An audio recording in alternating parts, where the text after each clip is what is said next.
There you go. Look, there you go. I said, at some point here, we gonna come on one of these and just our mutes all be on off. Just all. We just go straight into it. Oh yeah. I was trying to wrap up a phone call, you know what I'm saying? But then I was just like, well, you had already sent the link, so let me go ahead and punch on in here real quick. And then as soon as I get off, I can get right back on. Yeah, yeah. Well, and you know what I said is, I said, I bet you, as soon as you sent that message, somebody called you. Yep. And Well, it happens. uh, That's the uh, way. I read upstairs, I was putting it on. I said, I bet you somebody that called him about a deal. Hey, look, and then you're saying, knowing me, you're saying, I'm just like, man, it's gonna be real quick. Let me go ahead and pick it up. And then it Yeah, turned out to be this 20-minute conversation. yeah, yeah. But ain't We no that way thing. with. Look, ain't no thing. Gave me a chance to kind of jump in and see some other stuff that was going on in the market. Get the cafe setting going. Yeah, get a couple more things going on that end. You know what I mean? But I guess we Big should day go. today, man. Big Uh, day today. I what's today? well, the Fed's making an announcement today. The Fed's making an announcement on what they're gonna do with the with rates. I mean, I'm saying expectations is rates is gonna stay the same, but we gonna see what they say. Okay. Oh, look, you getting into the conversation. Before we get into the conversation, let me do the intro first. Okay, Let my me do bad. the Jumping intro. into that thing. You know what I mean? Make sure everybody know. First off, welcome everybody once again to Real Talk with a realtor and a mortgage guy. I got my Yes, man indeed. Corey Smith on here from CMG Financial. And then, of course, you got myself here from Walter Davis with Keller Williams Professionals. But go ahead and continue off with what you were saying about the intro, because we're going to talk about rates today. I want to talk a little bit about rates. I want to kind of talk about the market a little bit and kind of what's happening Yep. since the freeze, which was about a month ago. I kind of like see where everything is going. And then, Uh huh. of course, we're going to ad lib a couple things in here too. There it Because is. I got another conversation about bad credit that we're Oh, gonna need to another talk about. story. Yeah, Another story. we're Hey, gonna need look, to I talk. think. I think it's funny because I talk about bad.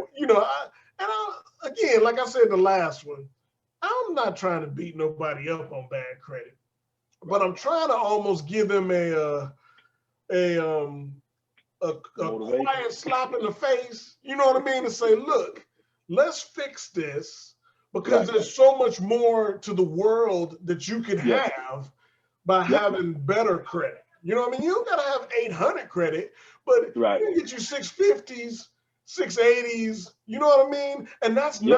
that's not. A lot of people think that, oh, well, that's. I don't think I could ever get to that. And in my mind, I'm always saying, no. I've seen people go from low 400s, in the Oh yeah. mid, the lowest score I think is 380 or something like that. I done, Yeah. I done seen 420s, you know what I Yes. mean? And I done Yep. seen people go from 420s to 650s over time, but Right. then it just opens up a whole new world for them. So that's kind of why I'm always kind of talking somewhere in the mix. We talking about bad credit or challenge credit. Man, look, we trying to shame them to death so that eventually, you know what I'm saying, they feel so bad about themselves. They like, look, man, I need to get my stuff together. So Walt and Corey don't be over there talking about me. You know what I'm saying? I want to be one of those folks that like, look, I got my SHIT together, and Yeah. now I'm ready to get inside the house. Because Yes. sometimes they need that. They need that negative motivation, Oh, and definitely. to help them get up off their tail. You know what I'm saying? And get their stuff together.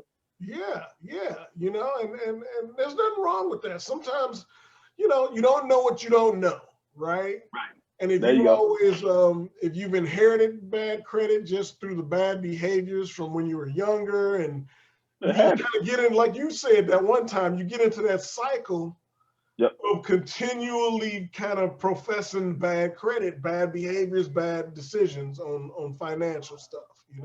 Well, the biggest thing is this is that, you know what I'm saying, it's not, and I'm starting to see a little bit more agendas now as far as schools trying to incorporate financial literacy. as far as, you know what I'm saying, kids when we were young. But like when me and you were young, you know what I'm saying, that was nowhere. Like if your parents didn't know anything about money and they didn't teach you anything about money, you didn't know anything. All you knew was what you observed from them and what you thought to be true or whatever, what you eventually learned their situation is later on. So, you know what I'm saying, you know, it's nothing to kind of beat yourself up about, because, you know what I'm saying, if you don't know, then you don't know. But you are grown now and you have the ability to go find out. Like you got to be sick and tired of being like, man, look, you know, I don't know, you know, I don't know if I can afford the fries. Maybe I just do the burger today. You know what I'm saying? Like you have to get to a point where you're like, okay, well, look, I want better for my life. I want better for my kids. And I need to educate myself to figure out, how do I take the steps? Because it doesn't happen overnight. How do I take the steps to put myself in a better situation? And, you know, of course, I got a story for that. You know what I mean? And I always like to talk about family members. Now, I'm not going to name who this family member is, my sister. But I always like to talk about, you know, it's, you know, and of course, I love my family. I love my sister. I love you, big sister. You know what I mean? But, you know, I talk about things like, because I'm in this real estate business for as long as I've been in it, you know, I see things. I see a boatload of stuff that the average Joe just doesn't see. You know what I mean? In regards to credit, financials, just decisions. I mean, you go look at somebody's credit when you're looking at their mortgage, you're like, you got 3 repossessions on here? You know what I mean? Like, what made you get into that scenario? Now, that ain't my sister, but I'm just saying, you know, that's what you see in some of these. And the point I want to make about my sister is, you know, a lot of times it's so important to talk to the right people. Because, you know, there's 2 types of people out there, you know, and this is kind of where I think me and you kind of come into play, and how we handle our clients, right?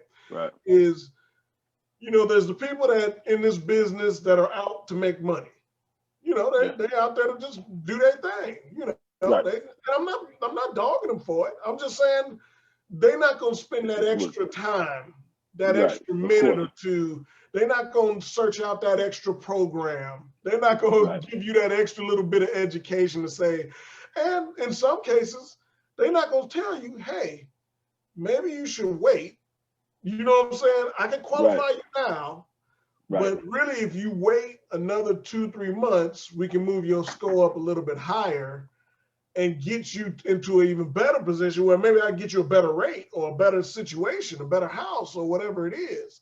And the importance of talking to the right people, you know, I mean, how would you weigh in on that? I mean, I think it's vital that, because sometimes, you know, talking to people, they just don't know what they don't know either, and they're going from their own experience. But then you got those people that do know, but you more of a number to them. So what I tell people all the time is, and I tell you this other, I go into the story that just happened to me yesterday. And I go into the story all the time where I tell people, you can't go to the plumber talking about what you need to fix electrical wise, right? So you know what I'm saying? If you want to find out about electrical stuff going on in the house, you need to go to an electrician. You got plumbing problems, water problems, whatever, you need to go to a plumber. I'm not going to go to an electrician and talk about plumbing and vice versa. But what a lot of people do is they go to the people that are unqualified and uneducated in this field to get answers that they really should be asking the professionals, the right people that you should be asking for. And I give you a scenario. I had a lady come to me yesterday and we was talking. She was actually pre-approved. She was pre-approved for $380,000, right? And we started talking about her comfort level, monthly payment, and all this other good stuff. And what she wanted was, she was just like, I talked to a lady the other day, and that lady said her payment was $2,000 on a $390,000 house, right? And I said, okay. And she said, well, I was trying to figure out, like, I wanted a payment like that. You know, how did she do that? And I was like, well, she didn't explain anything to you. She was just like, no, she just told me that's what her payment was. And I said, well, look, what kind of house did she buy? It was a new construction house. Oh, okay. I get where you're going now. So I was like, let's talk about this. what that lady never explained to you is the simple fact of the property taxes that's on that payment that the builder gave her is based upon the unimproved property. Mhm. It's not based upon the improvement of that property. Her monthly note is going to go up exponentially that next year once the actual value corrects itself to now show that the house is on there. Yep. And I was like, did she even explain any of that to you? No, she didn't say anything like that. She just said her note was $2,000 and that's what it was going to be from here on out. I was just like, well, see, that's why you need to come when you hear information like that and talk to professionals that already know what's going to happen and what the deal is. But I can tell you now is that if next year rolls around and her note readjusts, because now your property taxes readjust and she ain't ready, she going to be up shit's creek without a paddle. Yes. That's for doggone sure. And what a lot of people do is a lot of people rely on non-professionals to give them the right answers in order to kind of put themselves in a better position.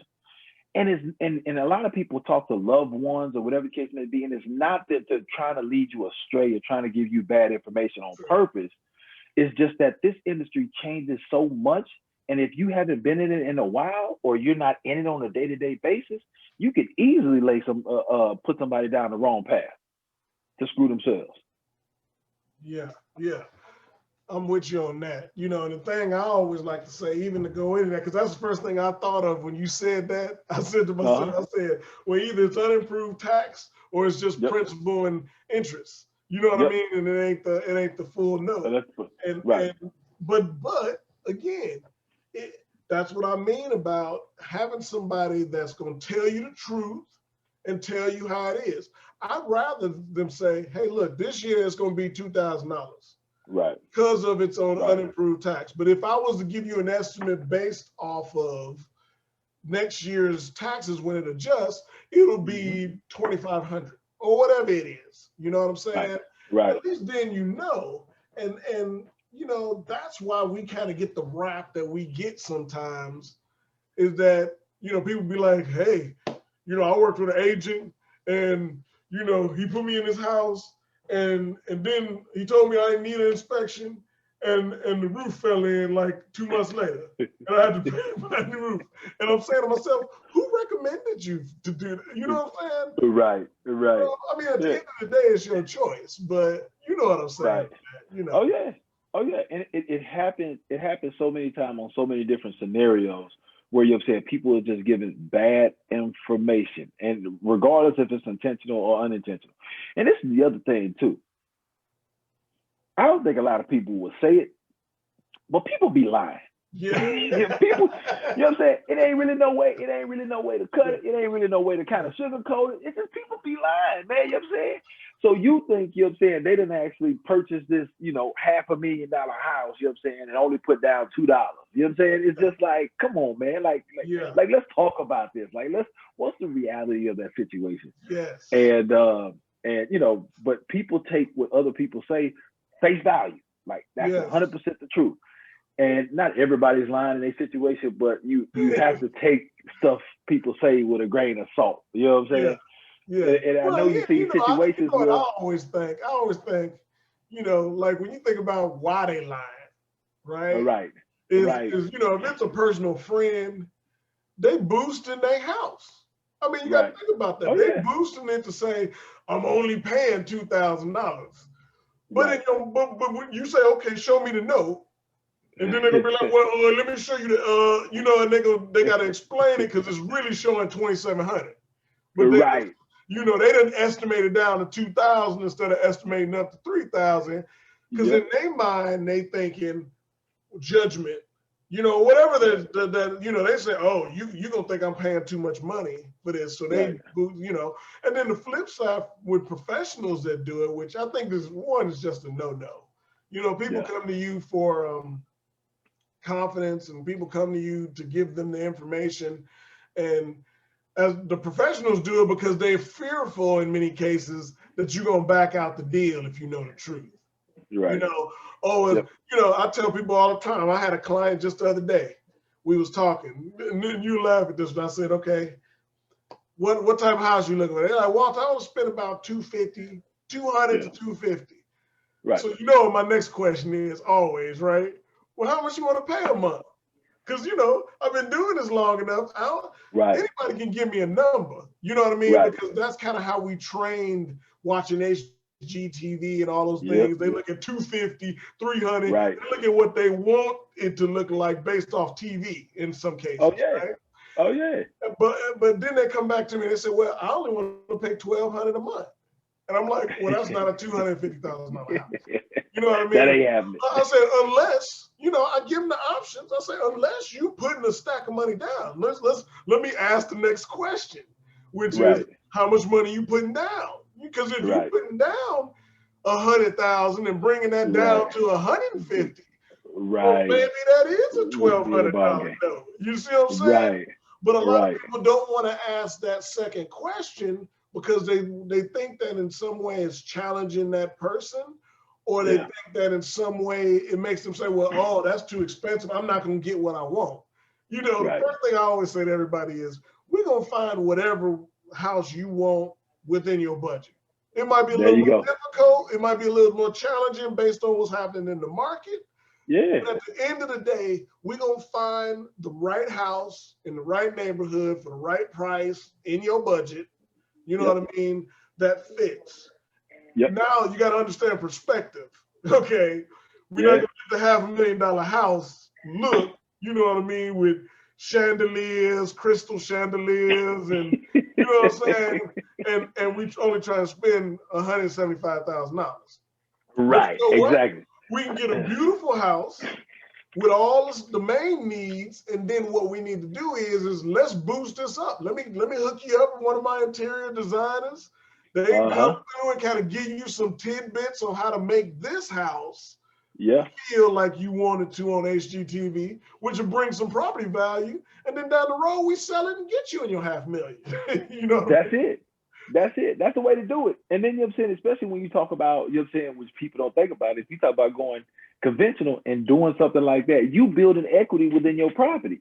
That mortgage insurance that was supposed to be there 10, 11 years, you can actually drop that in a year or 2 years off your actual payment. You know what I'm saying? And then now you don't have to worry about mortgage insurance. You just got to worry about the PITI. And then, you know what I'm saying, drops your payment and everything else. But people just don't think about that. But there's lots of different options as far as that goes for people to kind of take advantage of the values and everything else that's going on. But I think it's when people go and talk to professionals and they start off with the professionals, regardless if the professional asks you that or not, I think it's always a good conversation to start off with what your budget is. Yes. Period. Because a lot of times, you know what I'm saying, the values, when you start off at that purchase price, I want to qualify for this.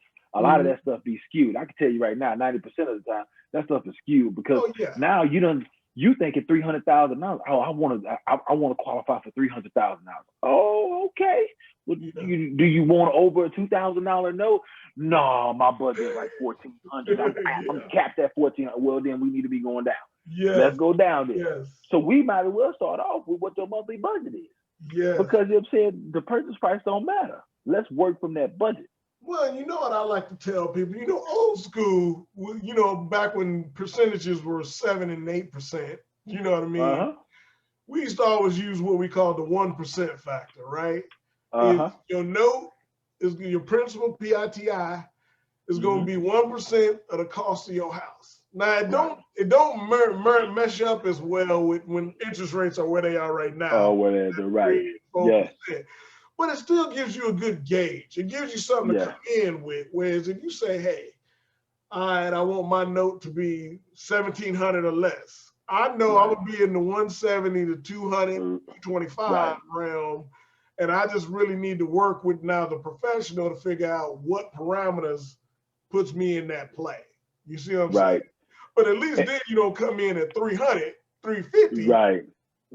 17, $1,600. 17, 16. You're like, come on, man. Because that hurts coming in. You disappointed on day one. The first 5 minutes you walk in, you're disappointed. But you know what? Let me put this disclaimer out there. You know what I'm saying? When we're talking here, you know what I'm saying, because I know we're gonna be, blasted out here. When we're talking about specifically when we're in Texas. Texas has had one of the highest property taxes in the country, or the highest property taxes in the country, because that's how we end up paying for majority of our budgets, our government stuff, whatever case may be, because we don't have a state tax. So we want you to put in perspective, you know what I'm saying? So like our property taxes or payments or whatever the case may be is not going to be like it is in California or Florida or something like that. It may be a little bit different. So I just want to put it in perspective that specifically we're talking about Texas and Texas markets when we talk about these different payments. Which, look, that's a good transition to go right into the market. So I know earlier we had talked a little bit, kind of hitting on the interest rate. So let's talk a little bit about that. What are you hearing? I know this is usually about the time where they start dropping stuff, in regards to adjustments and potential, what they feel is going to trend and things of that nature. Yeah. What are you hearing? What I'm hearing is interest rates is going to continue to creep up, and not necessarily just because the feds are raising the rates or anything like that. I think they're just kind of naturally, progressively creeping up due to just the economy doing good. The numbers doing good. They got the vaccines. The vaccines are supposed to be released at numbers that was way better than expected at this point in time, or predicted at this point in time. So with everything kind of doing good, the rates are kind of naturally going up. Now, although the Fed is supposed to make an announcement today, you know what I'm saying, and they're predicted, which nobody actually knows until they actually make the announcement, but they're predicted not to actually raise the rates. We're still looking at rates possibly going up a little bit and then possibly trickling back down. But rates is one of those hard things right now, just because of the volatility of it, and then the sensitivity of it, because you can come out with one article, you know what I'm saying, and it could just completely drop rates back to all-time lows again. Yeah. But what I've seen here over the past couple of weeks is rates have been increasingly creeping up, which still, you know what I'm saying, put into perspective, we're still talking about ultimate lows. Yeah. But now we're not in the twos. We're no longer in the twos. We're in the threes now, the lower threes. When you're talking about top tier credit. But I think it's going to continue to creep up now because, you know what I'm saying, I mean, I think we're dealing with something strong. I think we're dealing with a stronger economy, and it's going to continue to get strong. And I think eventually, you know what I'm saying, the Feds will start to increase rates to kind of offset a little bit of the inflation that's going up. But outside of that, you know what I'm saying, it's never a bad time. It's never too late to actually get in and buy or anything like that. Because we're still talking about low rates. And when you're talking about low rates, you're talking about you can buy a house that was more expensive than what you could have bought this time last year. So now is the time to get in and get a house. Well, that's so important to note, that there's still no bad time to buy a house. Because a lot of people, they read the headlines, you know what I mean? And I always like to say, headlines are not there to educate you, they're there to scare you. You know what I mean? Yeah. And so the next headlines, depending on how this goes, when they introduce it, if they go up, they're gonna say headline, interest rates are rising at a quicker pace than anticipated or something. Yeah. And so everybody will be like, interest rates is rising, or it'll be vice versa. If they say the interest rates are going down, they were like, interest rates ultimately at the all-time low. This is generational. You be sitting there like, how many times you gonna say that adjective to describe these rates? You know what I mean? But I say all that to say this is that it's important for people to know that, or as a disclaimer to everybody, that the right time to buy is always the day you go out to buy, no matter what the interest rates are. It really is. Yeah. Because at the end of the day, there's factors or variables that we keep it into play. And as Corey talked about the interest rates, I'm gonna kind of hit quickly on supply and demand. As you see, I'm looking at one of my sheets here, and it's showing me that, the amount of homes that sold in February actually went up 1.2% from last year. Okay. Now, what does that mean to the average person out there?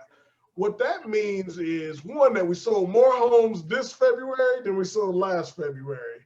Right. That's with the rates where they are and having all-time lows on inventory. We still sold more with having low inventory levels than we did last year. And where I'm seeing a lot of the movement really is in those luxury buyers. And I think that's where you see the inventory levels kind of change a little bit. You have a little bit more inventory in the 500 and up, 500 to 750, 750 and higher, versus the average buyer, which is that 150 to 350 realm. Right. You know what I mean? Those are getting ate up quickly. You know what I mean? Right. So that being said, it's important to note that if you're waiting for more inventory, then you're going to be waiting a long time. Because we just got the amount of buyers we have out there, it's going to be challenging regardless. In getting into that market that we were a couple of years ago, where you had 10 options. You know what I mean? Well, which house do I want? You know what I mean? You're just not gonna see that. When you see a house you want, you got to jump on it. You got to make an offer. That's why it's important to have that pre-approval portion taken care of up front.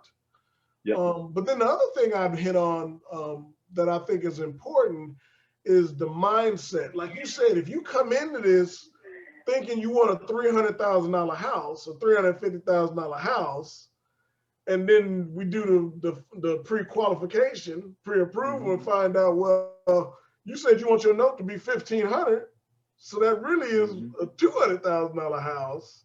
Right. You already putting yourself behind the 8 ball, because we have limited supply on all of those houses, regardless, 200, 300, 400.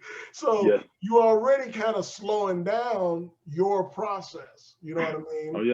So what do you think is going to happen as we go further in the year? And of course, it's just projections, and trends of what you think, because I have my ideas of what I think is going to happen on the mortgage side and the real estate side. But what do you think? I think things are going to continue to get busier and busier and busier. I think we're in a market right now where you're definitely going to have to take advantage of it. And to kind of go back to what you was talking about earlier, you know what I'm saying, with the inventory going less, with the supply and demand. The other thing is now is that, you know what I'm saying, you can't necessarily, and I know everybody loves a deal, you can't necessarily go in talking about, man, you know what I'm saying, I want to offer $10,000 underneath list price. Because you offer $10,000 under list price, you know what I'm saying, at this market, you may not even want a response from the agent. Yeah. You'll be sitting there, you know what I'm saying, and you be asking your agent, you know what I'm saying, hey man, you heard anything yet? No, I ain't heard anything yet. Let me try to get the agent on the phone. The next thing you know, you get that notification, bing, it's pending. It's pending because, you know what I'm saying, you played around. You know what? That goes back to what we were saying before, right? Now I'm talking to my agent, and I come up with this number, right? Now we in this every day, right? Right. And I'm look, my last 3-4 listings sold over list price. I had one of them sell with 15 offers at $11,000 over list price. Okay. And they was gonna make up the difference if it didn't appraise. They was like, no, it's worth it to us. You know what I'm saying? Yeah. So when you have that type of flow, demand inside of the market, people got to understand that that's why understanding your budget, understanding where you want to be from a monthly standpoint is so important, because you got to go in thinking it's going to be, okay, this house is 200,000, 250, whatever the number is. We're going to offer 250. You know what I mean? Or maybe work a couple things out in the variances of it. But that's where that talking to the right person comes into play. Because if your agent doesn't push back on you after you said $10,000 under list price in this market, if they don't come back and say, hey, let me just talk about what's going on in this market and educate you on the market and how things are selling, then in essence, you kind of wasting time, because you're not going to get that house. Like I said, you already going to be competing. I done had people where we saw it first on Thursday before they did the open house on Saturday. And the client said, okay, I'm going to put a price in. And they give you this number that's like $15,000 under list price. And I'm like, they're not going to accept this. I mean, my job is I'm going to offer it. But I'm telling you what's happening in this market. You need to do this. And they do the other side do oh, well, we're going to wait till Sunday to make our decision. And by the time they get to Sunday, you was the first offer in there. But by the time they get to Sunday, you got 12, 13 offers over list price. Your offer's at the bottom of the stack. They ain't even looking at your offer at that point. And the other thing is, you know what I'm saying, is that you could if you give a fair offer from the beginning, you could possibly have a shot at that multiple offer situation of possibly being in the hunt. But if you come in and you $15,000, even $10,000 under list price, now guess what? It's a human emotional business. You didn't really kind of pissed off the agent and kind of pissed off the seller, because it's just like, look, the galls of you in this market to offer under the list price. You know what I'm saying? I'm gonna take it. I'm gonna throw your offer over here to the side. You know what I'm saying? I'm looking at all these other offers right here. I ain't gonna even tell you to come back with another offer. You know what I'm saying? Because I got so many other offers that came in first time over list. I'm gonna start considering those. I ain't worried about you. Yeah. So you know what I'm saying? You gotta come in and you got to be competitive in this market. And it's not to say that it's gonna happen forever. It's just different markets going to different responses, different way you negotiate. But in this market here, you just can't waste time. If you see it, you like it, you got to go get it, and then you got to pay the price tag for it. I got a deal now where the property didn't appraise. I'm like, well, look, you know what I'm saying? It's up to the agent and the buyers on what they wanted to do. The buyer's like, look, well, I want to go back to the sellers and see if they would take some of this stuff up, but we okay with paying over appraisal price. Mm-hmm. Yeah. Oh, okay. Yeah. All right. Yeah. Well, you know what I'm saying? It's that type of market. You know and what's interesting is I had the same thing happen a couple of weeks ago. And they came in, the appraisal came in under. It came in under a chunk, like $10,000 under. Yeah. And something, it's that age-old statement that you got. You know what I mean? When you the biggest house in the market or in the neighborhood, that ain't necessarily the best thing because you're unique. Right. You know what I mean? Right. And it came in under, and I did the same thing. When I talked to my client, I said, look, there's two options. We can start this process again. Well, actually, I said there's three options. I said we can start the process over. You can pay over the difference. Whatever the difference is, you can pay the difference and then finance the balance. Or we can go back to the seller and see if we can negotiate this to make this work, right? Right. And to make a long story short, they weren't in a position to pay over, which most people aren't. There's many people that aren't in a position. If you $5,000, $6,000, $7,000, that's eating into your budget, okay? Right. And ain't nothing wrong with that. We need to go find a house that fits. You know what I'm saying? Right. And we went back to the seller, and the seller was disappointed. But at the end of the day, we came to a win-win conclusion where the seller got to move, which is what their goal was, and the buyers got to get their house, which is what their goal was at the appraised value. It was a win-win for everybody. So, but you got to understand that. You know what I mean? Or most importantly, who's representing you has to understand that. You know what I mean? Yep. And be able to find that way to make it a win-win. Because we did have to take some stuff off here, take some stuff off there. You know what I mean? I made a couple adjustments and we made it work. You know what I mean? Right. And funny enough, at the end of the day, at least for an agent, and this is what I was telling my sister earlier, I was like, as an agent, you're either one of the two. You know what I mean? You're either out for just the business, you know what I mean? And it's, you just, cutting checks. Okay, here's another person. And there's nothing wrong with that.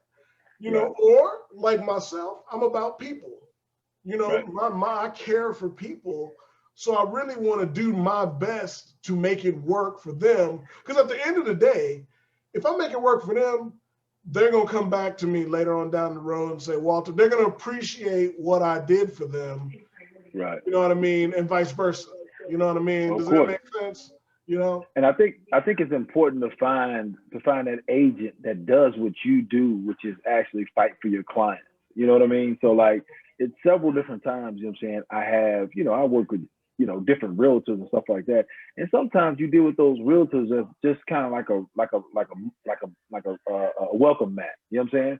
Whatever the seller say, whatever that agent say, you know what I'm saying? Okay, well, look, this is what we got to do. This is what we got to do. And it's just like, well, dude, you ain't gonna push back or say something like, but in a loan officer, I got to stay in my lane. Like I can't tell an agent how to do their job. But here I got on this side, I got a pit bull that's actually fighting for it. They're like, man, this is what they want, but we ain't doing that. We ain't doing that. We going da or whatever. You know what I'm saying? Like they actually fighting for their client. But then you have those agents that's like welcome match. You know what I'm saying? So to me, I think it's important to find you.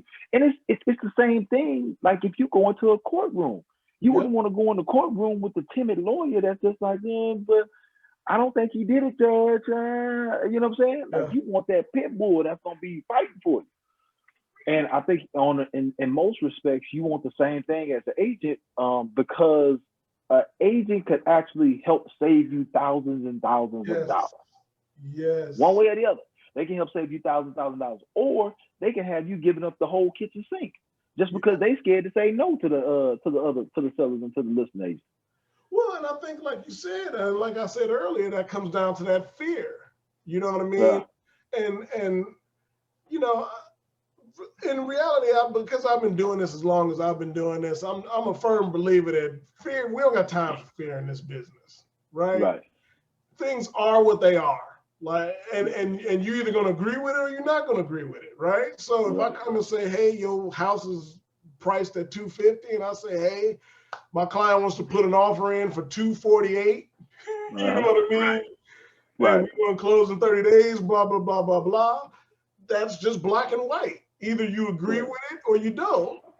Right. And you know what I'm saying? So it's interesting to me how people have that fear. I mean, and I never had it. No, honestly, even as a new agent, when I was brand new many years ago, I still kind of went in like, because I knew who I was fighting for and what I was fighting for. Like, in my mind, I'm always thinking they trying to get their monthly note here, and if it's this high, they're gonna be a couple dollars. So those couple dollars can make a difference between, getting bacon.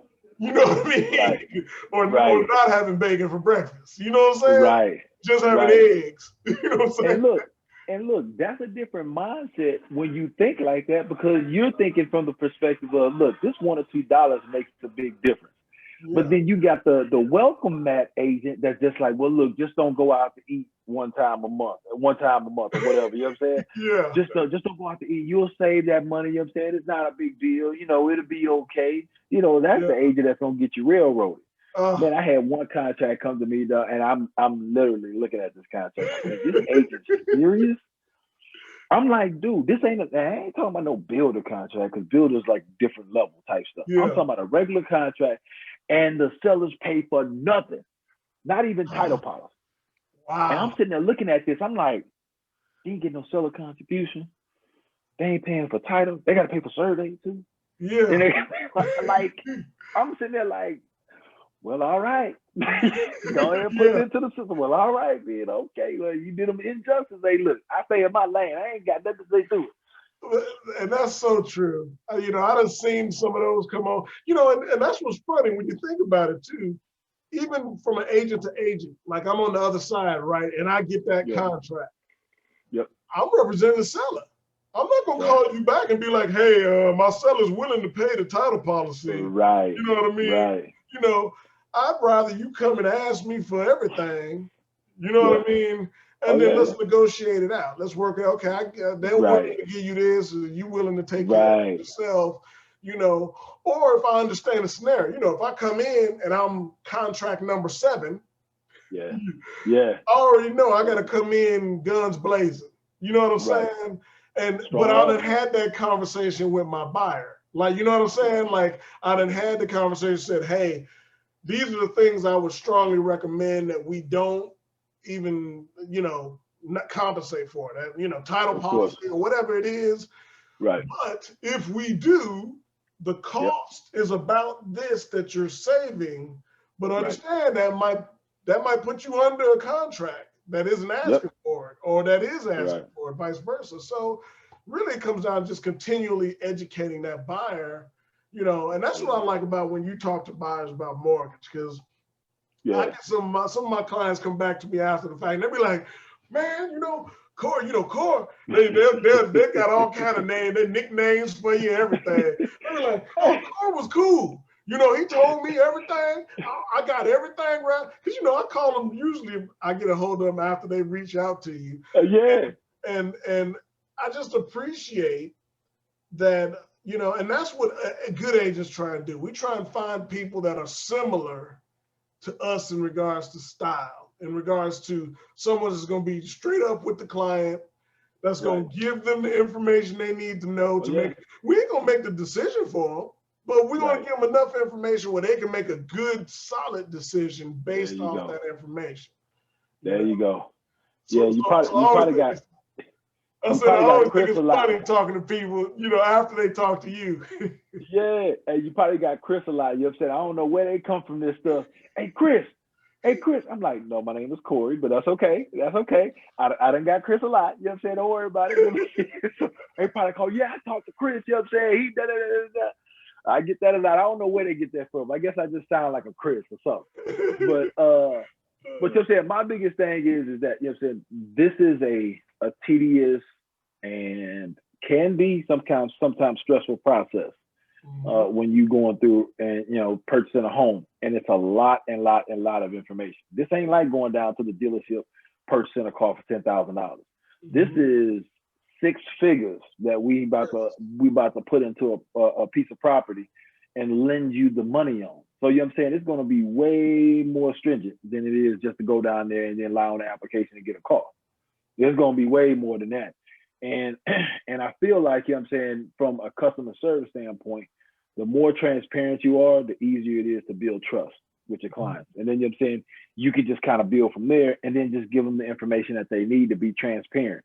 I was just on a Ring Central call, you know what I'm saying, with a lady the other day. Like, I did a screen share with the lady and showed her everything. Like, hey, look, these are the rates. This is what you're looking at. This is your option right here. You know what I'm saying? This is the system that we look at for rates.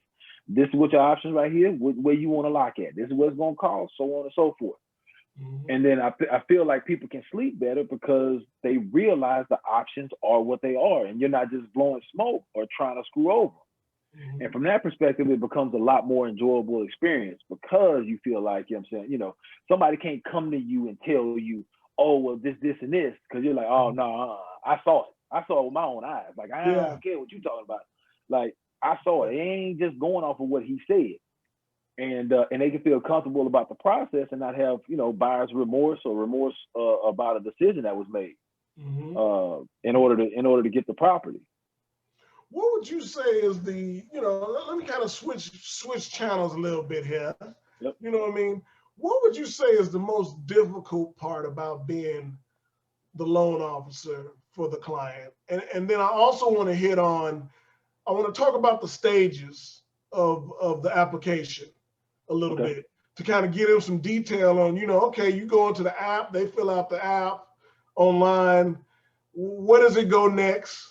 How does the processor play a role? Blah, blah, blah, blah, blah. Kind of get them some insight on the mortgage. Because, I get questions all the time where they done filled out this application and like 2 hours later, they're like, Walter, what's going on? We don't know what it is. And I'm saying, you got to give them a minute or two to he has to get the application, he has to go and check everything, check it against your numbers, and you still got to get the paperwork over to him. Talk a little bit about that. Man, there's several different things that I tell you that would be, it's difficult at times, you know what I'm saying, from a loan officer's perspective. And the first thing is this, dealing with lying buyers. That's difficult. And they be lying, you know what I'm saying? They got the saying buyers are liars, man, you know what I'm saying? Oh, they be lying. You know what I'm saying? They just be like, man, what's your credit like? Man, I had a guy call me the other day. Man, you know what I'm saying? My wife's credit score has gone up. You know what I'm saying? She's 690 now. And I'm like, okay, well, 690, you know what I'm saying? 690 on what? Oh, she's a 690 on Credit Karma. Oh, okay. Well, Credit Karma ain't completely accurate, you know what I'm saying? But we're not, drastically far off. We're a little bit lower than 690, but even at a little bit lower than 690, yeah, all our niggas are 620 if we talking about down payment assistance first-time home buyer programs, right? So I'm like, okay, cool. So I pulled a score, 490. Ooh. Ooh. How could you So be 200 points? we off, and we under Credit Karma, but not that far off, Walt. It's like, Yeah, come on. It's yeah. just like, you know what I'm saying? It's just, it was just an outright lie. You know what I'm saying? It's just like, come on, man. You can't be wasting people's time. So anyway, I say that to say this, or, you know what I'm saying, you're talking to the person that's just like, man, I pay everybody on time, and I don't know what's holding my credit down. I don't know what's holding my credit down, man. You know what I'm saying? You just like, okay, well, look, I pull your credit.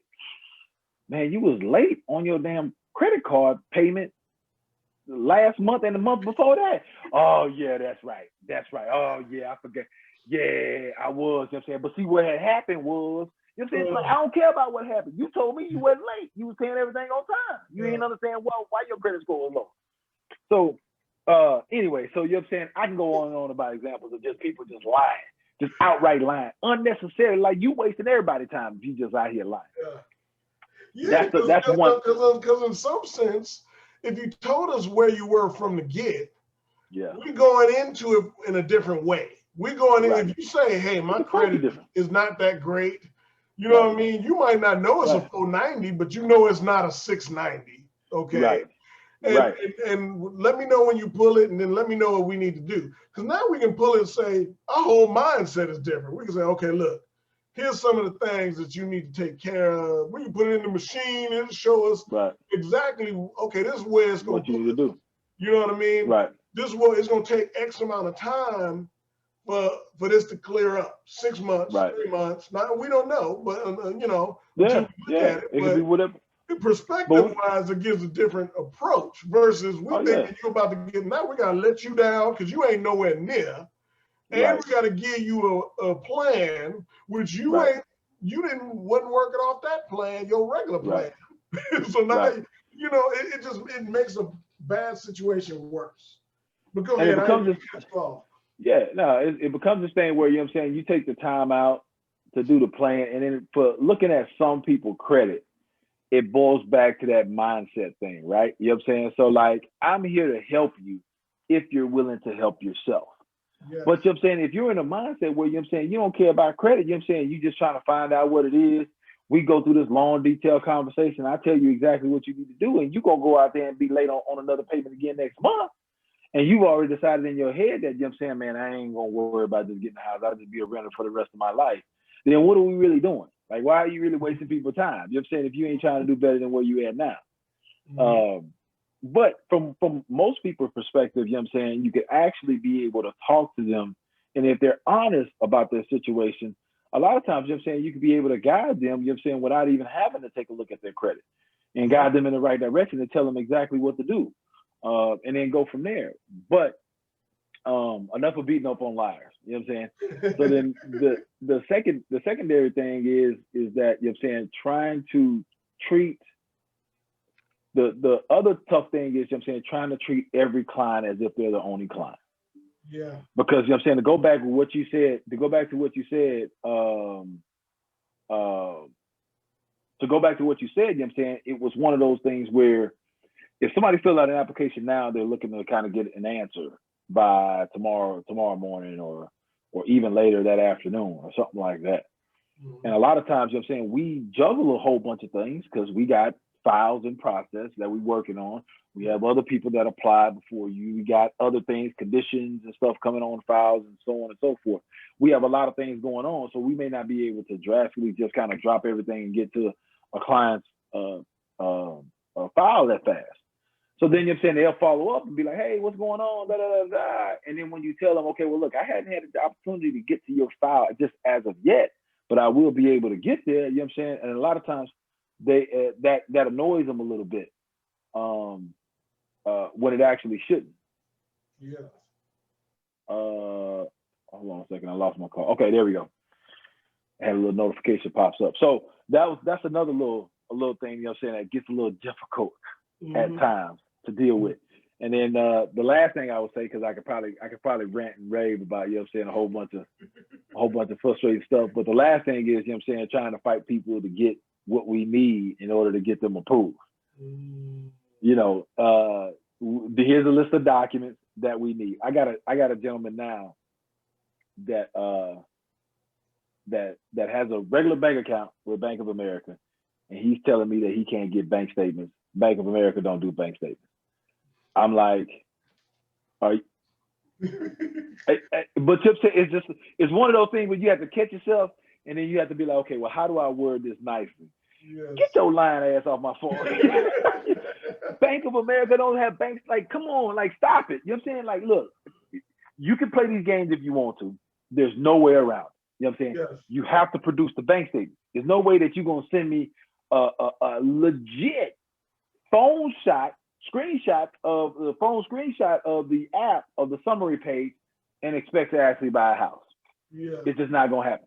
So we can do this the hard way, or you can say we can do this the easy way. I need you to go on down. If you can't get it online, then I need you to go on down to an actual office and go ahead and get them statements. But that's the other thing. You're saying, like, it shouldn't be that hard. I'm trying to help get you inside a house. But you're saying, if you ain't trying to help yourself, then what am I really doing? Well, you know, and I think that's kind of the overwhelming theme of this conversation that we have in here is really about, like, we here to help you, but you got to help yourself to a certain degree. You got to take the steps that will help us, like old boy said in what was that movie in Jerry Maguire?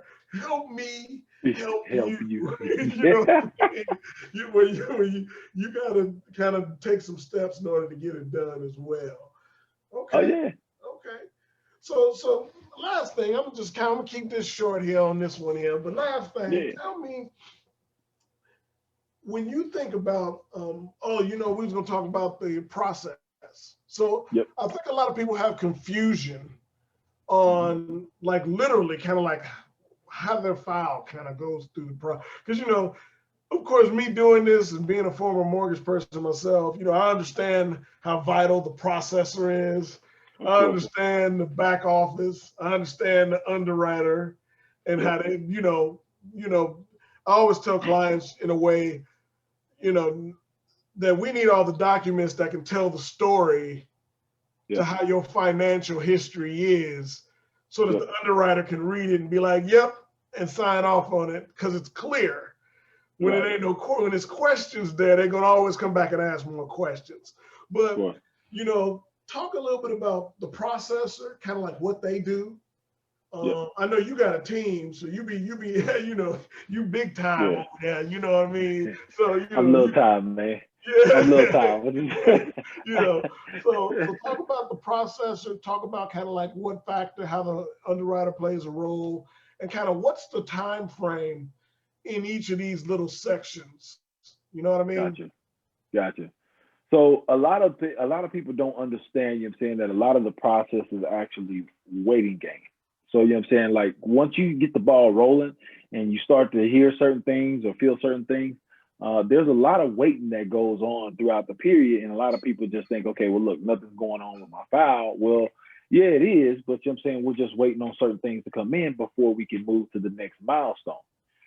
In terms of the actual processor, the processor would be the next step. And let me just back up here a little bit. Me as the loan officer, I'm the quote unquote salesman, or the mortgage consultant, because salesman has such a bad connotation to it. You're the facilitator. I'm the facilitator. There you go. I'm facilitating to make sure we get all the way to the finish line, right?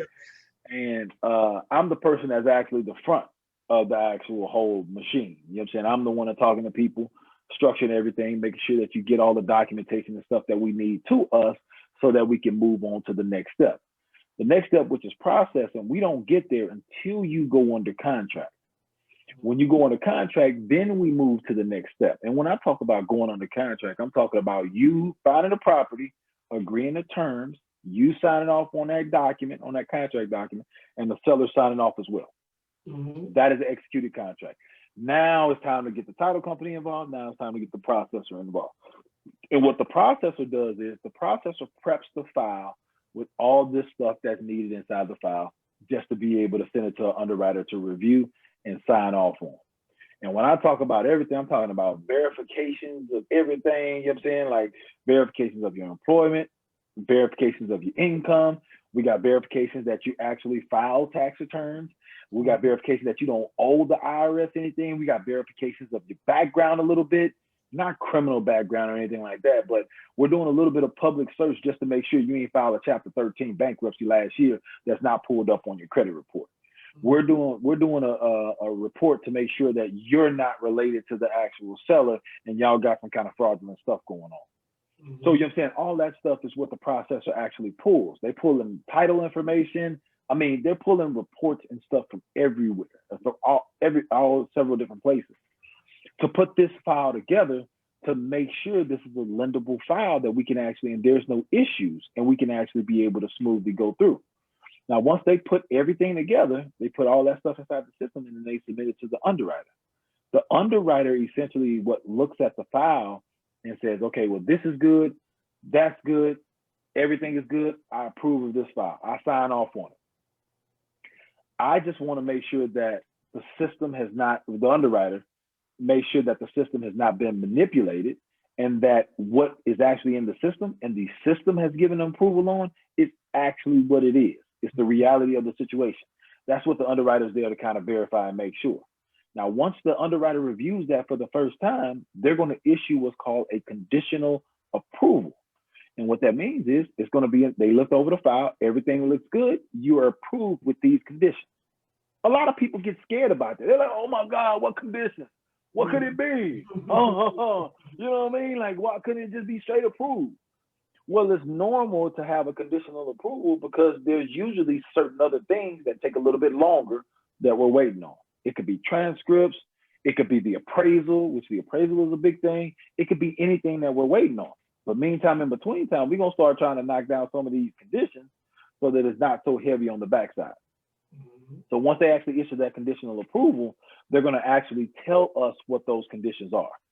The only thing the processor needs to do is just get with the borrower, get with the appraiser, or get with whoever it is to get these conditions, and then get it submitted back. And once it gets submitted back, then you know what I'm saying, you essentially get the final approval once we have all the conditions. So that's a little bit of a summary of kind of way the process works. But if you want to talk about timeline, the timeline for an actual loan officer from when I actually pre-approved you, you know, it's no telling however long it's going to take you to find a house, right? You know what I'm saying? Find a house and go on the contract. Well, you know, they go out with me, we finding one in a weekend. It's done. It's done. It'd be like, damn, what? I just pre-approved you. I got a house already. And you know, once they actually find a house and they actually go on the contract, from the time I actually prep the file and actually send the file to processing, there's a little bit of a process that goes to it. And then once the actual processor gets it, once again, your file is not the only file the processor has. Yeah. So you have to wait in line a little bit. So it's going to be a 48-hour turn time before, you know, the processor gets to it. Now, it's not saying it's going to be 48 hours exactly. It could be 24 hours or whatever, just depending on the processor's workload. But they have up to 48 hours for them to actually get to the file and get it prepped up and then get some kind of needs list out to the borrower where, you know what I'm saying, if there's certain things missing that we still need or certain things updated that we need in order to get you pushed into underwriting, they can go back to the borrower and ask for that. Now, once you actually go into underwriting can be anywhere 2 to 3 days right now for them to actually review it for the first time. And then once they actually review it and then it comes back and then we actually get those, whatever those conditions are that the underwriter given in the conditional approval, then we actually submit it back. That could be up to 48 hours as well just to get the final approval on that. And of course, with all these turn times, it's just estimated, you know what I'm saying, depending on workload. It could be sooner than that, but, you know, typically 48 hours is probably the max that's going to take. Now, once you actually get the final approval, then it goes to the closing department. The closing department start working on documents for you to sign at the actual table. So I don't think a lot of people, which is good, we went over this process, but I don't think a lot of people understand how many hands touches the file from the start to the beginning. Well, and that's why I wanted to hit it. Yeah, that was why I wanted to hit it, because I think people don't, you know, people really just look at the agent, myself, and then they look at you as the loan officer, and they think, well, what's taking so long? You know, can we close on this day? And they wonder why we put these dates, you know, why if we wrote it today, I'm writing it for closing 30 days out or 45 days out, because we done talked to say this is what's kind of happening in the industry. So they don't understand those other pieces and time frames, and then still you put all that in the mix and then still say, well, you still got to get in line, because there might be 5 files in front of you or 7 files in front of you. You know what I mean? Right. That Right. once they kind of can see that conceptually, I think it makes more sense and allows them to, in a way, kind of be more patient to Of course. understand that things are working. They Of just, course. it's not the active running, you know, because we kind of Right. get busy in the beginning, right? When we first Right. we get the pre-approval, then now we driving the houses and, you know, they Yeah. feel like they doing something. We looking at Right. houses Something's on the happening. computer, and then we Yeah. kind of get to the point where we accept the contract and it kind of go quiet for 2 weeks. You Yep. know what I mean? Yeah. But that's because Yeah. it's all working in the background. It's All all the stuff working in is the happening in the background. background. Absolutely. And then there's no action item for the borrower at that present moment. And then, you know what I'm saying, a lot of times after we get that conditional approval, the major thing that we're waiting on, besides whatever other small conditions that the underwriter comes up with, a lot of times we're waiting on the actual appraisal. And right now, turn times are actually starting to get back long again. Like they were fine here at the beginning of the year, but they're starting to get back long again. Like appraisals starting to take 2 weeks now to be able to get back. And with that being said, with that being the case, I'm saying a lot of times when you get through underwriting, we're waiting on the appraisal to come back because we can't get that final sign off until we have that appraisal back. So then you have a long dead period where we're just waiting on the appraiser to get it back. And then now we're starting to get into times where, you know, appraisers have due dates, but they may not hit the due date. And then now, you know what I'm saying, you're waiting on them to try to submit the actual report just for you to be able to go back in. So there's a lot of moving pieces and a lot of things going on. But we try to stay in communication with the actual client and kind of let them know what's going on. And hey, look, man, you know what I'm saying? You know, this is what we're just waiting on. Like, this is what we're waiting on. This is where we're at right now. As soon as it comes in, we'll let you know. You'll get a copy of the appraisal, and then we can move forward from there. But outside of that, I mean, I think it's nevertheless, you know what I'm saying, at the end of the day, when you get those keys, it's everything else going to be null and void. Yeah. It's always worth it when you get those keys. It's always worth it when you get the keys. You know what I'm saying? You're able to take a picture with them keys. I just had somebody do it this last weekend. This last weekend, they got their keys. And, you know, I asked them, I said, because, you know, I tell them that in the beginning when they start, I say, look, that first day you walk into your house with your keys after closing, it's going to feel different. And sure enough, they said, Walter, they called me to tell me, Walter, you were right. We walked into the house and like we started crying and getting emotional. And we was like, this is our house. And I said, I'm telling you, all the work is worth it in the end.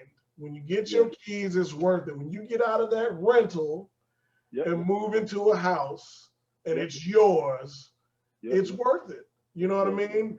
And I don't care what nobody says. I don't care what no stats say. I don't care what the headline of the week says. Like, you should rent for 20 years. Don't care. You should always buy. Buying is one of you. Now, but understand that's why we doing this. That's why me and Corey having these conversations. Is we trying to educate you guys further on the process and what's going on in the market and how it affects you and help change some of those mindsets too. You know what I mean? To maybe get you to the point where you say, you know what? Because all I need you to say is, you know what? Maybe I'll try. All right, give me a call. Let's have a conversation. And we can, once we get you on a plan, you know, we got client after client that still, I mean, we talk to all our clients, but client after client that always comes back, Walter, you know, when you put me on that plan, you got it done.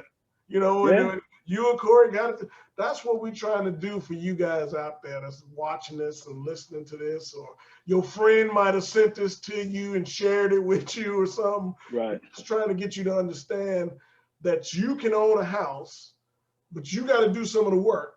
You know what I mean? We can guide you and put you in the right place, but you're going to have to do some of the work and get on a plan sooner than later. So, well, go ahead. You look like you was about to say something.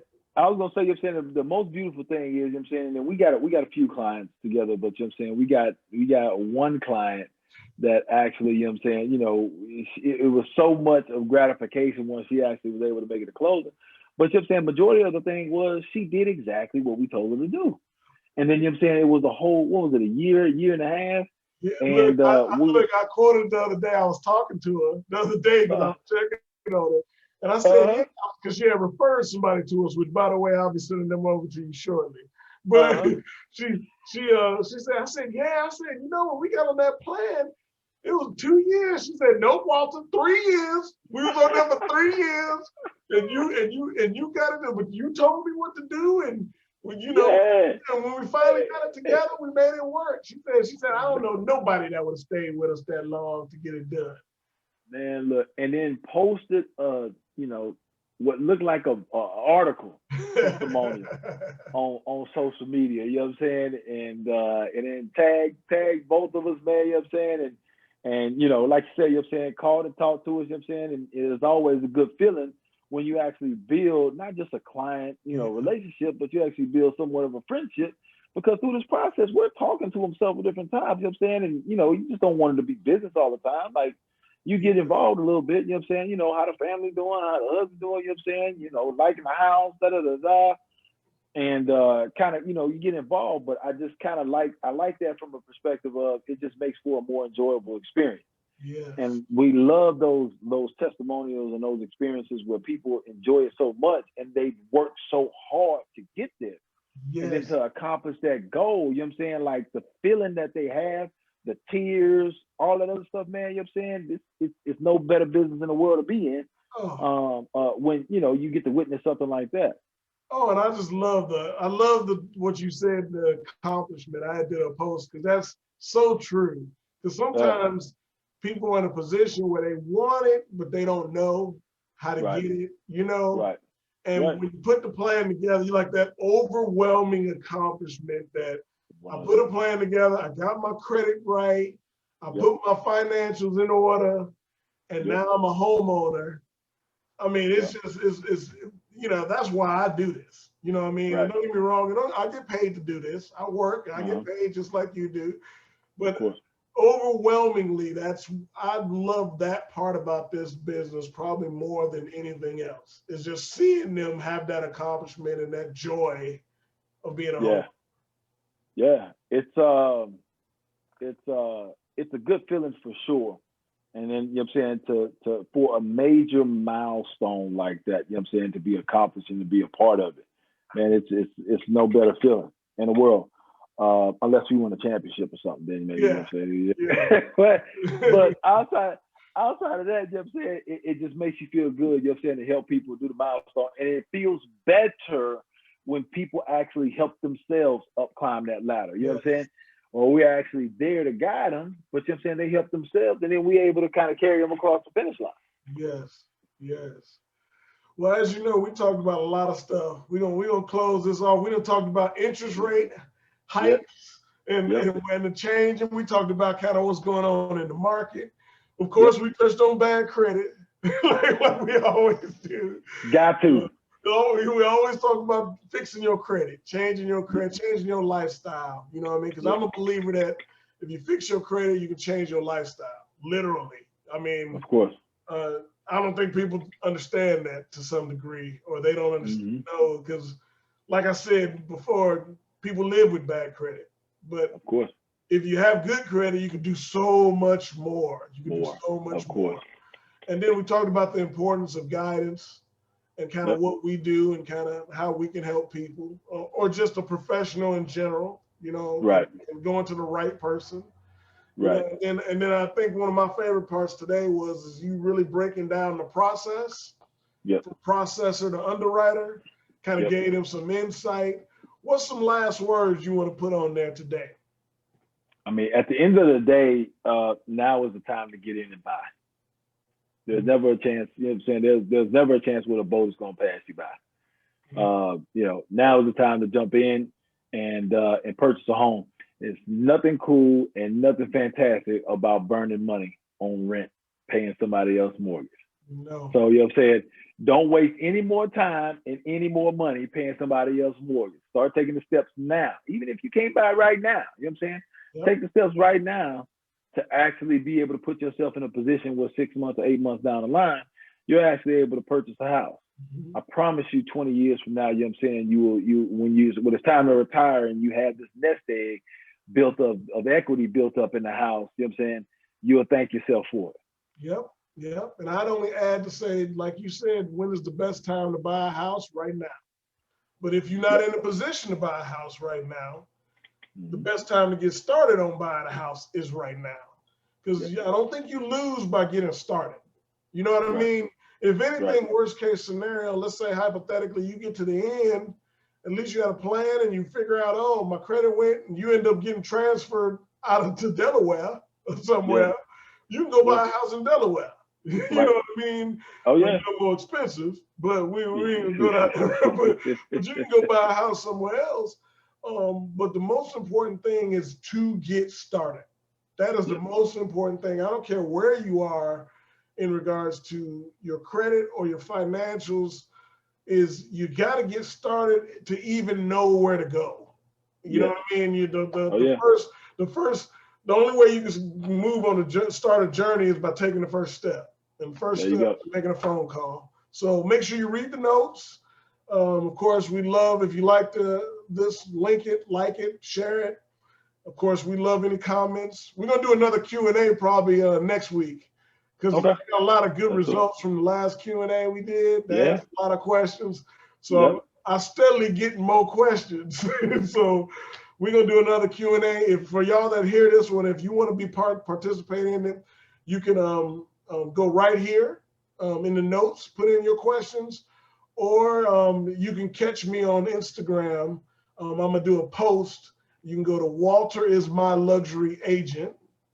Yeah, and love it. Post in there, and we'll do some Q&A for next week. So as always, the other thing too, before you wrap up, you know what I'm saying, is that we'll do the Q&A, but then also for the people out there, if you have a particular scenario, like we could do some scenarios, you know what I'm saying, that you run some scenarios or something by us.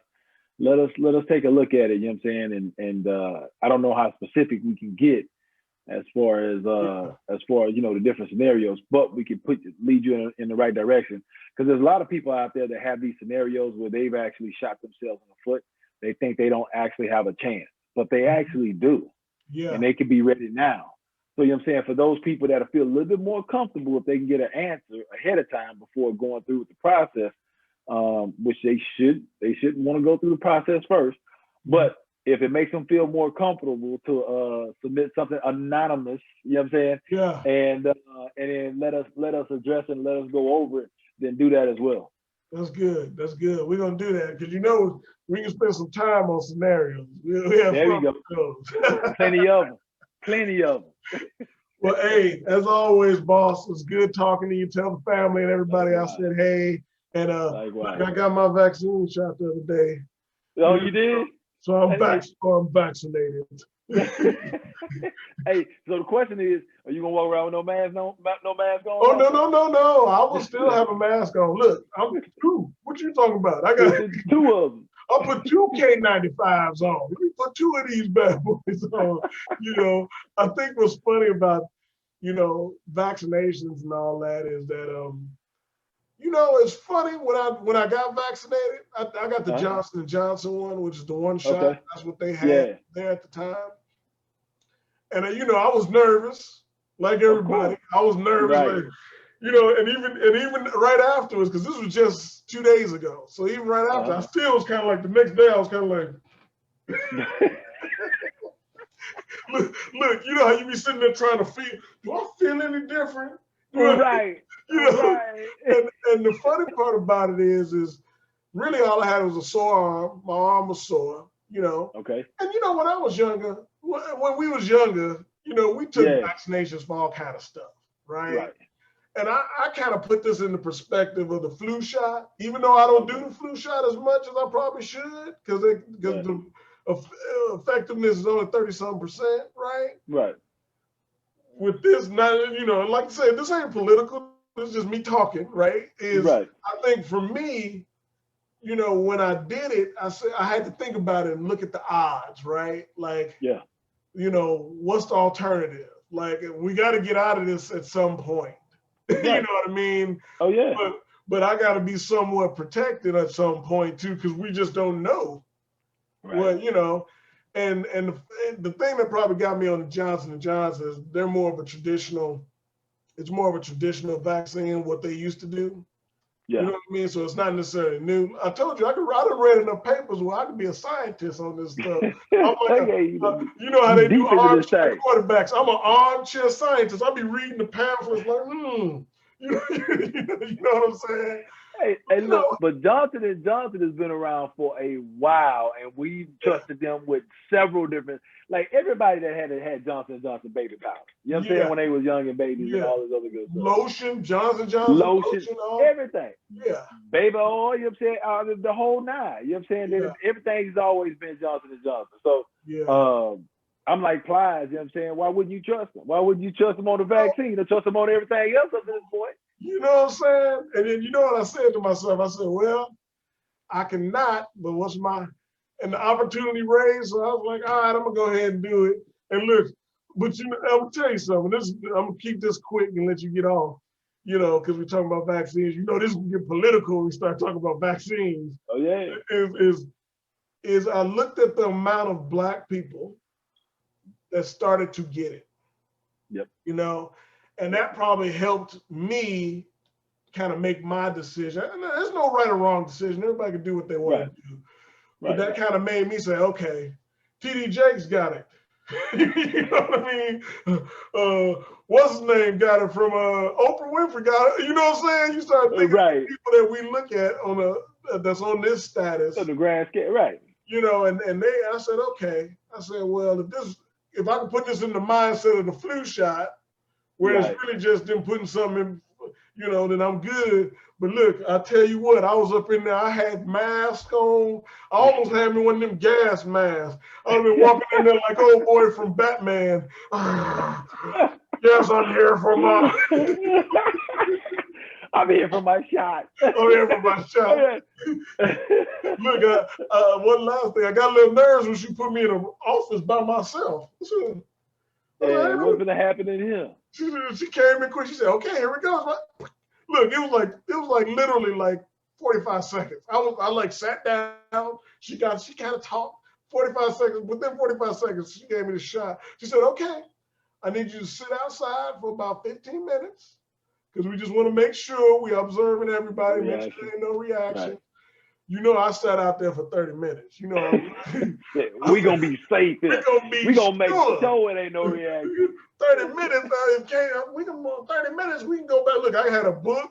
I had everything. I'm like, I'm gonna be sit here for a little while. But I'm doing good now. So you haven't had any side effects, anything like that. You haven't felt anything different. Not really. Besides the sore arm. I mean, I had a sore arm, and last night or the night before was a little tough for me to sleep because my arm was sore. Right. Yeah. And I had a little bit of a headache. Not really though.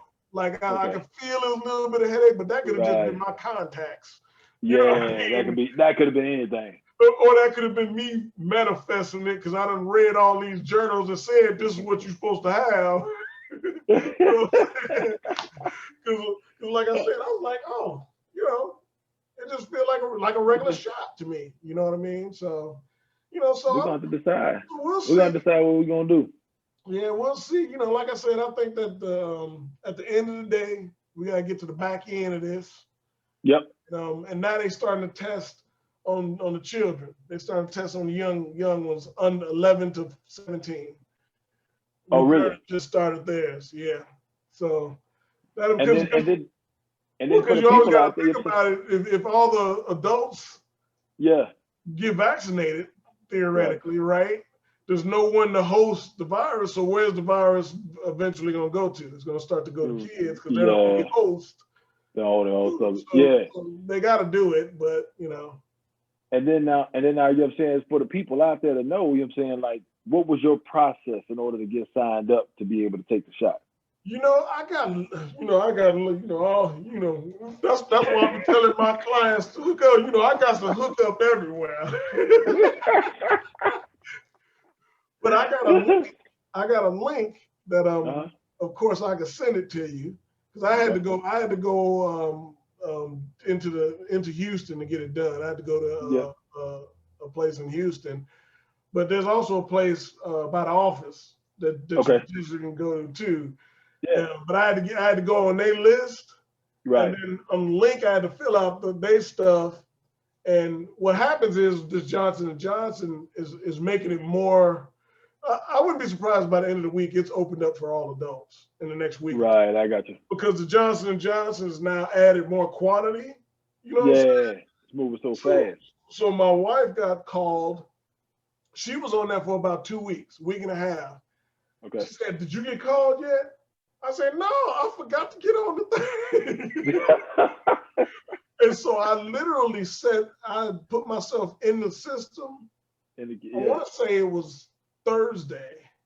Okay. And I was called Monday because they had received more of the vaccines. So I was called Monday. They scheduled the appointment. Oh, my fault. I was called Friday and scheduled the appointment for Monday. That ain't bad. So I went that ain't bad at all. Okay. You know what I mean? Went in, like I said, it was early. I said, make sure it's early. She said, can you be here at 8:30? Yeah, I can be there at 8:30. That way I know the whole day. Right. You can do whatever you want. So I can know what's going on if I need to go. Right. Because you don't want to be taking that late and then talk about going to sleep. Yeah, you be done went to sleep. That'll make you nervous. Like, oh. Yeah. You know, so I went and got it done. So, and you know, it's funny. One last thing, and I'm gonna let you go. What's funny is I almost felt a little bit more relief walking out, even though I'm still masked up and doing the same stuff. It's kind of like, all right, you know, it's kind of like what we say about setting it at ease. I was kind of like, okay, in 30 days, this is supposed to be the way this has been working for everybody else. This is good in 30 days, 28 days, or whatever it is. Yeah, you're right. And I'm like, all right, so that takes me to the middle of next month. I mean, I ain't gonna stop doing what I already been doing. You know right. Anyway. But if it helps maybe me not getting somebody else sick, because I mean, we young and healthy, we might be asymptomatic for all we know. You know what I mean? But if it helps me from getting anybody else sick, my mom's in Chicago, and you know, they got hit pretty hard. My mom and my older sister are going to get theirs done on Thursday. Okay. So that's big. I'm pretty excited. I'm like, okay. You know, my aunt who work in the health profession, she done went and already got hers. She was like, oh yeah, I went and got my Moderna 2 weeks ago. Like I ain't playing. I said, boy, oh boy, you know the family. You know how family is, man. But, But hey, man, you know, like I said, we could get on this. We could talk all day, man. Talk all day about this. But you know, if you need anything, let me know, and I'm gonna send you that link. Gotcha. Yeah, do that. Just make the choice of what you want, but I'm gonna send you the link. See if you can slide up in there. Fire that over to me. All right, boss. Hey, tell the family I said hey. Likewise. All right, bye.